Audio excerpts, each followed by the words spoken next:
It is now my great honor to introduce a public servant who needs no introduction, Congresswoman Karen Bass. Congresswoman Karen Bass was re-elected to her fourth term representing the 37th Congressional District of California in November of 2016. Congresswoman Bass serves on the House Judiciary Committee and the House Committee on Foreign Affairs, where she is, for now, the ranking member of the Subcommittee on Africa. She was selected by Democratic leader Nancy Pelosi to serve on the prestigious Steering and Policy Committee, which sets the policy direction of the Democratic caucus as organization, study, and review chair. Congresswoman Bass is also playing a leadership role in the Congressional Black Caucus, where she serves as second vice chair for the 115th Congress.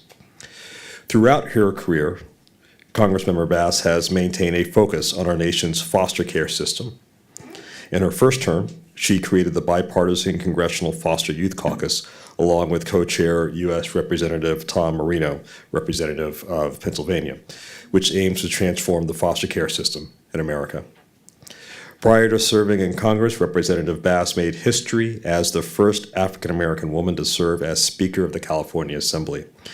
In this powerful state legislative role, she helped California to recover from the greatest economic crisis since the Great Depression. In addition to all of this, I think it's clear to all of us, not only here in this room, but far and beyond, that Congresswoman Bass is a tireless advocate for Africa and for U.S. engagement in Africa, and I think that the continent has no better friend in Congress than Congresswoman Bass. Madam Congresswoman, please, you have the floor.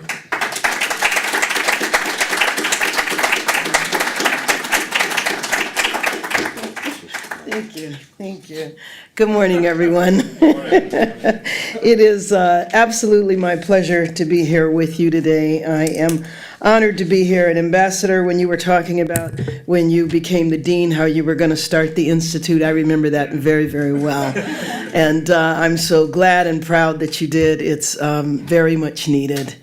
And Mel, what can I say? I mean, I think you were one of the first folks I met when I came to Congress, and you know that one of my reasons for even wanting to be here is to work on U.S.-Africa relations. So I am very excited about the new Congress, and just I am. And and I look forward to the work that we can do together, because I have certainly looked upon many people in this room to provide guidance and advice for me over the last 8 years, and I do plan to run to chair that subcommittee on Africa. And something else that'll be new in Congress, we're actually going to have Africans in Congress. Isn't that exciting? Ilhan Omar, who will be replacing Keith Ellison, is from Somalia, and she'll be joining. She's already made it known to me that she wants to be on the committee, and I hope to meet with her today or tomorrow to strategize about how to make sure she gets on that committee and work with the subcommittee. And then Joe Nagus, whose parents are from Eritrea, is coming. He is from Colorado.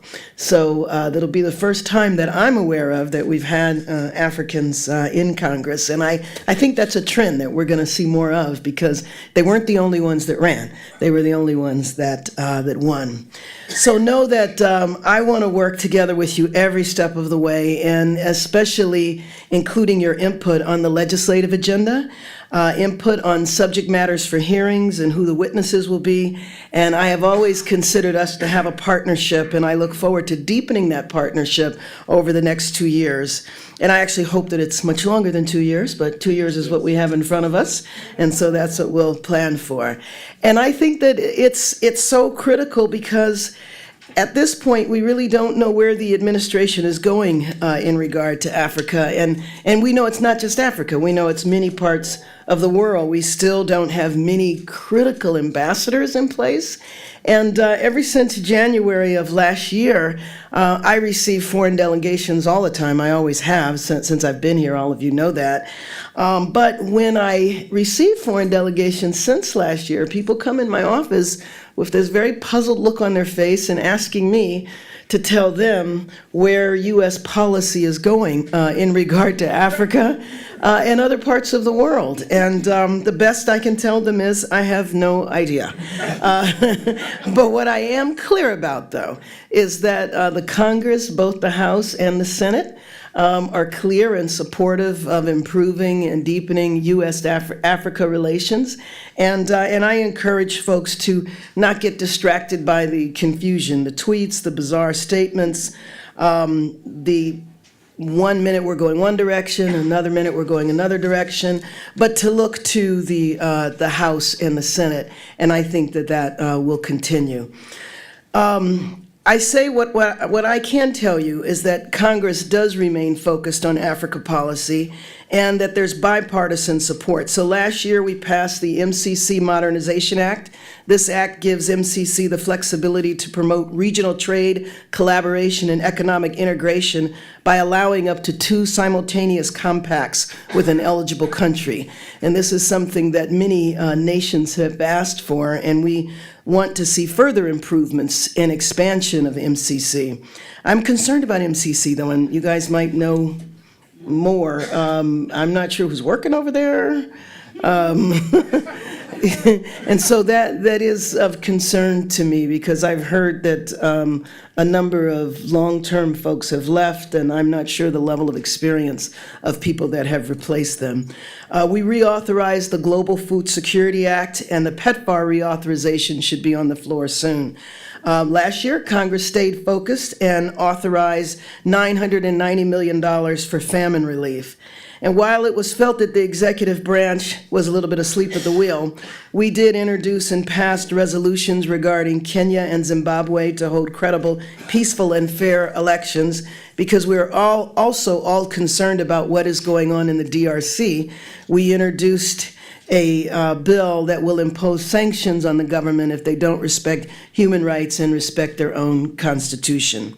And most recently, we introduced a resolution calling on the government of Cameroon, the armed separatist groups, and all citizens to respect human rights and adopt nonviolent approaches to the conflict in the Anglophone region.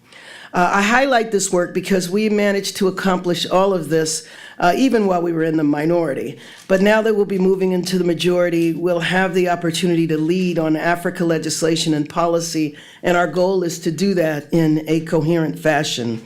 So overall, I see our strategy as addressing the root causes of many of the contemporary challenges that the African continent continues to confront. And the areas that we will address will include a continued focus on governance, democracy, and human rights, trade and economic development, infrastructure, and shifting the way that we provide aid. And when I say infrastructure, I mean that in the broad sense. So there is major infrastructure deficits across Africa. African countries need roads, hospitals, school buildings, and other vital infrastructure. So I'm referring to the physical infrastructure as well as education and health infrastructure.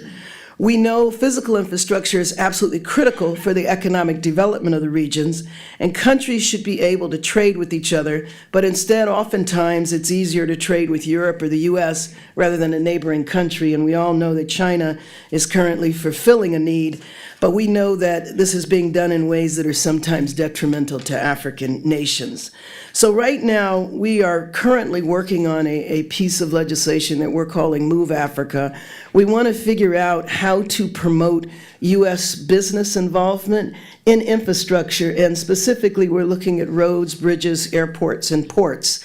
And so, we have always operated in an inclusive fashion, and so we would like your input and guidance on that. But I also want to look at ways to address education infrastructure.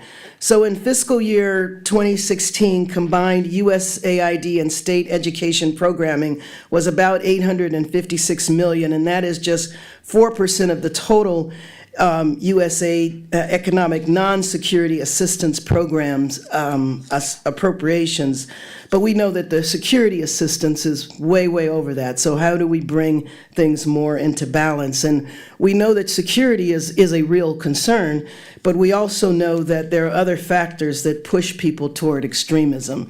So the Institute for Security Studies, a think tank based in South Africa, conducted a study in 2014 where they interviewed 88 people who joined al-Shabaab. And no surprise to us, one of their specific findings was that education can counter radicalization because better educated people tend to have opportunities to participate in the formal economic and political sectors. So when I say that I'm interested in shifting the way we do traditional aid, I'm referring to programs like the Feed the Future initiative. Feed the Future was aimed at addressing food security and poverty alleviation. And you all know that with Feed the Future, the U.S. doesn't just ship food to a country in need, but there's an investment in the agricultural sector. There is also a whole-of-government framework, which means that USAID coordinates across 11 agencies that have programs addressing some aspect of international poverty or food security. Another important feature is the USG's engagement with a range of development and investment partners, including affected populations, NGOs, foundations, and universities, and donors and multilateral or institutions. So what other initiatives can we develop where the U.S. is addressing the root causes and not just providing a service that African countries could do for themselves? So we would love your opinions on that. So I want to conclude where I began, which is thanking you for your support over the last 8 years and requesting that your support continue and deepen. And so a few things that I would like to ask you is, again, specifically, what do you think the subcommittee should address? And even the organization of the subcommittee. I mean, I jokingly refer to it as the Subcommittee on Human Rights, International Institutions, Global Health, and, oh, by the way, Africa. It just seems like it's the only region in the world where you have all of these other jurisdictions in it. And I had said years ago to Congressman Waxman that if I had the opportunity to change the committee, that I would like to see it be the Committee on Africa. And would love your opinions, Greg. Want to sit down and talk with you specifically since you were with the committee for so many years. Henry Waxman's response to me was, no, you never give up jurisdictions, but that just seems like a whole lot. And you can only have so many, hearings. So your thoughts on that, your thoughts on what our hearings should be about. We're talking about beginning the year by looking at oversight so that we get a real sense of where is the administration, when it comes to Africa policy. Many of you might know Jeanette Yarwood. Dr. Yarwood, raise your hands.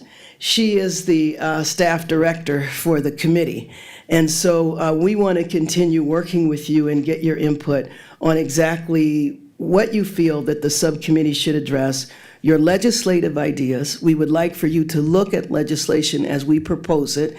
I just in general believe that the best way you do public policy is by involving those people who are most immediately affected in its drafting and through the process. And that's the best way to go about doing legislation. And I use that particular method in other areas that I focus on as well, whether it's child welfare, criminal justice reform, or other issues that I work on.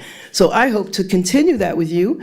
I want to again thank you so much for providing all of the support and guidance that you've had for me in the 8 years that I've been in Congress. And like I said, I really look forward to working very closely with you as we move forward into next year. Thank you very much. So we have the wonderful opportunity to take advantage of Congresswoman Bass's extraordinarily busy schedule to ask some questions. So all I would ask is just please raise your hand. We have some people who will show you microphones. Let me also remind you that a question is a question, meaning that it ends with an interrogative. And if you have some challenges turning your statement into a question, I'll be more than happy to assist you in that regard. We will give the first question to Mel Foote. Yeah, Mel Foote, Constituency for Africa. I didn't hear you say anything about Yali and the next generation of leaders. What is your interest in supporting the next generation of leaders for Africa? I love the Yali program. And I will tell you that I was nervous about it in the beginning because the president had made it pretty clear that he was looking at initiatives that Obama did and Bush and anybody else. And I was worried that it might be in jeopardy. But there's no indication of that so far. We are going to do legislation, though, to put Yali into statute. Oh, that's fantastic, actually. Max. Thank you for being here, Congresswoman Bess. I'm Max Bone. I'm a student here. I actually spent this entire summer in Anglophone Cameroon and watched it deteriorate in front of my eyes. The hearing that you held was held when I was there, and I can tell you it was greatly appreciated on the ground. And I can tell you that I've been contacted by many people who've been talking about the proposed legislation, but they don't think it goes far enough. And I'm curious, in your role as chairwoman of the committee, hopefully, what will you do regarding the deteriorating situation in Cameroon, because it just continues to get worse, and many people there believe that the United States is not doing anywhere near enough to deal with it. Thank you. Well, I'd actually probably put the question back to you and ask, what do you think more should be done? Were they calling for sanctions, or when they saw it? They see American weapons being used by the soldiers to kill civilians, and violence. Yeah, and let me just tell you, that's an issue that we're going to have to take up with several places around the world. You know that? And one of the first things, I tried to do this over the last couple of years. I didn't succeed, but now I'll be able to, and that is a CODEL. So a congressional delegation that really specifically looks at U.S. military involvement on the continent, period. And so some of those issues are going to be very important for us to examine. So we should continue to follow up with that. Mima. Morning, Mima Nedeljkovic, former president of IGD, Initiative Global Development, rolled off with transition Layla and Yarans, and now went back to business and continued senior advisor there. Two questions, Congresswoman, and congratulations. Look forward to working with you.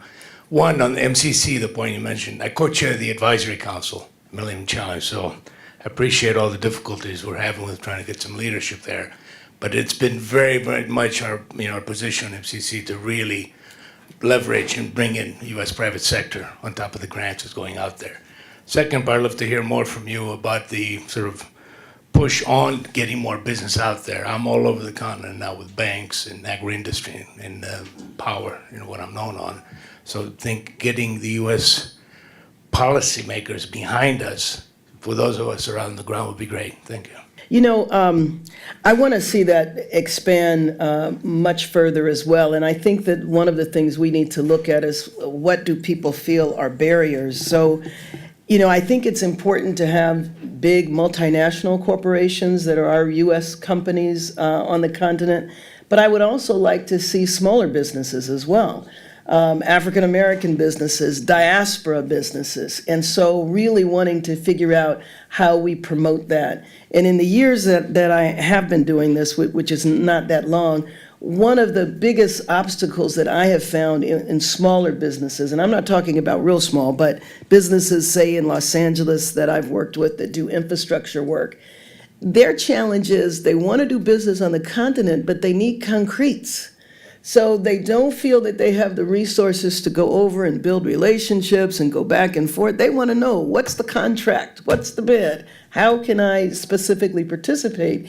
And so to me, one of the things I think that we should do is really figure out how to get the diaspora more involved, or the diaspora working with, say, African-American owned businesses where they have the connections in the country. They understand the culture. They have, relationships there that can hopefully be combined. So I want to really look for creative ways to expand it, but it's a major priority to me. Kofi. Kofi Apenting with the African American Institute. So I was struck by your comment that you found that the best way to create legislation is by working closely with the people most affected. And I was wondering if you could talk a little bit more about that in terms of how you see who are those people when you think of yourself on the Africa Subcommittee, and what are some of the challenges to doing that? Because maybe some of the people here could help meet some of those challenges. Sure, I mean, I can give you a few examples. And by the way, that's my basic belief, because at heart, I'm a community organizer and activist, and those are basic fundamental principles to organizing. So one of the challenges that I have, and going back to what you raised with Cameroon, so we know we needed to do some legislation on Cameroon. We meet with various aspects of the diaspora, but when the diaspora is on multiple pages, that becomes a real challenge. And but the specific way is, for example, if we're going to do a piece of legislation, we will distribute it to you for you to see it while it's being thought through. And we certainly have done that. We did that with the DRC legislation. And Jeanette, feel free to jump in. Yeah, we have DRC with Cameroon, with Zimbabwe. Mm-hmm. So that's the challenge, is that how to navigate the various opinions. And then also, I have to maintain ties with the governments as well.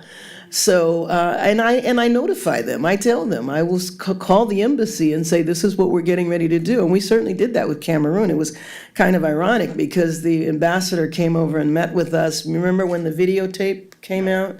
And swore that was, fake, and then within 24 hours said that it wasn't. So it is a little more challenging in the international arena, but I'm still committed to the methodology of involving folks. So we will send you lots of paper, but we really do want your input. Yes, sir. My name is Dr. Malcolm Beach, and I'm the chair of a new group that's formed called the African Diaspora Business Roundtable. Oh, this great. This group that you're looking for, you say. Exactly. And what we've done is we pulled together a lot of the African American chambers of commerce across the country. We're going to have a conference this coming Thursday to try to find out how the diaspora private sector can become more involved with Africa policy from the U.S. Where's your conference going to be? Here? It's at the African Union. Oh, Yeah, okay. up at 1640 Wisconsin Avenue on Thursday and Friday. And we've got quite a number of ambassadors and embassies being represented. So they're going to tell us about the opportunities available, and the diaspora is going to talk about the capabilities they have. Just like you said, your folks out in California, that they just want to do the work and get paid. They really Exactly. can't take the time to develop those relationships. So the African Union, and we're an African Union initiative, the ambassador decided that we should do this. And the question becomes, how can we get involved with your committee and get more business for American businesses, the American diaspora? Well, first, can we send representation there? Absolutely. Okay, well, I would say that's the way we would begin it. So I think it would be very important to go and to learn, especially about the different chambers.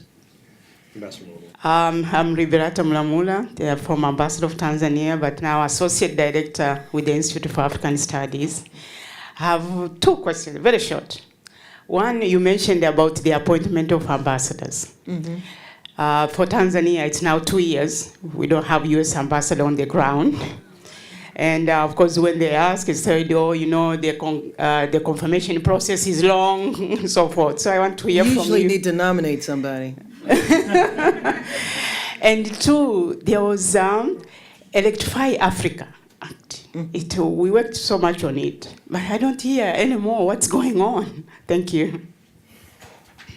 And I can't answer that in terms of Electrify Africa and what specifically is going on. I can't. I know it continues. I know it wasn't blocked or anything like that. Jennifer Cook with the Institute for African Studies. Thank you for everything that you do. One of the things that's very appealing about U.S.-Africa policy is that it's not particularly divided on partisan lines. Right. But it is divided on people who care and people who don't care. And a lot of times going into Congresspeople's office, it's kind of like, what's in it for me? Why would my constituents care? There have been a couple of things, the HIV/AIDS crisis, the anti-apartheid movement way back, Sudan, and so forth, that have kind of moved public opinion and built a constituency. But I wonder what you're seeing in your constituency and how you would suggest building out a constituency on engaged Africa policy. And that gives other Congress people the opening to say, yeah, this actually could be a plus for me. You know, I think it's really a lot about the diaspora, and then there's a couple of flashpoints. So immigration is a flashpoint. And one of the things that my colleagues needed to be educated about is the diversity visas, which were originally done, that category of allowing people to come in was originally for the Irish. But over the last 15, 20 years, it's been the primary way that Africans and Asians have come into the country. Well, you know, many members of Congress have diaspora in their congressional districts. And so I think it's a question of getting the diaspora organized to then lobby their members of Congress. I really think that's one of the best ways to do it. And then there are also specific issues, like there's a number of members of Congress who are interested in conservation. I mean, that's one of the things, I'm going to digress for a second, but I've been on a lot of safaris. They're important, I understand. But I do think that there should be different types of congressional delegations, and I'm looking forward to doing that. But I really think if we can get the diaspora organized, and that's something that might come up Thursday or Friday at your meeting, and not just about business, but, you know, where are Africans around the United States, and how do we get the diaspora to get politically engaged? It's coming. Good. Yeah, my name is Alexander Appiah. Actually, I'm more into the infrastructure. My PhD is in background is civil engineering. I've been to Africa, originally from Ghana, a few times. The Millennium Challenge was very successful. One of the things, what I saw in Ghana, and I think it's across Africa, is a huge Chinese intrusion. The Chinese have capital, they're helping. The problem is the Chinese are not mentoring. They do their business, they leave. And one of the things a lot of us remember, because in the past we had a lot of American companies. They mentored, they trained, and so when they left, you had a very trained workforce. Vaco, for example, in Ghana. So now the MCC is, you look at, those are huge amounts of money. Like medium-scale businesses, small-scale businesses. And the thing is, we have to know the diaspora and also the people we deal with. One of the things I've realized is that a lot of the American businesses is a problem with the risk. Sir, in the interest of time, I ask you to state your question. So how can you guys, or the MCC committee, help in that area? There's one part of MCC that we can't control, and that's the issue that I was raising before in terms of the staffing. But getting the administration more interested in MCC. But, you know, I mean, and there's one of the ways I approach it is, you know, there's a lot of criticism about China. But to me, the way we should respond to that is by stepping up our game. You know, I don't want to hear, I mean, because it's almost like the Africans shouldn't deal with the Chinese. Well, you know, we need to be there, and we need to be there for a variety of reasons. One, we have a history in this country of holding our own corporations accountable, and we have the, you know, ability to do that. But two, we're not going to bring Americans over to Africa to work. You know what I mean? Which is one of the reasons why, yeah, we leave a trained workforce, because Americans aren't going to go over there, which I think is not a bad thing, because, you know, the Africans need the jobs. So I really think, you know, trying to push the administration around MCC is going to have to begin with who is there, who is working there, and it's, you know, commitment. So I think you'll all agree with me, this has been a fantastic panel to get our day started. You know, please join me in thanking Congresswoman Bass for her extraordinary contributions.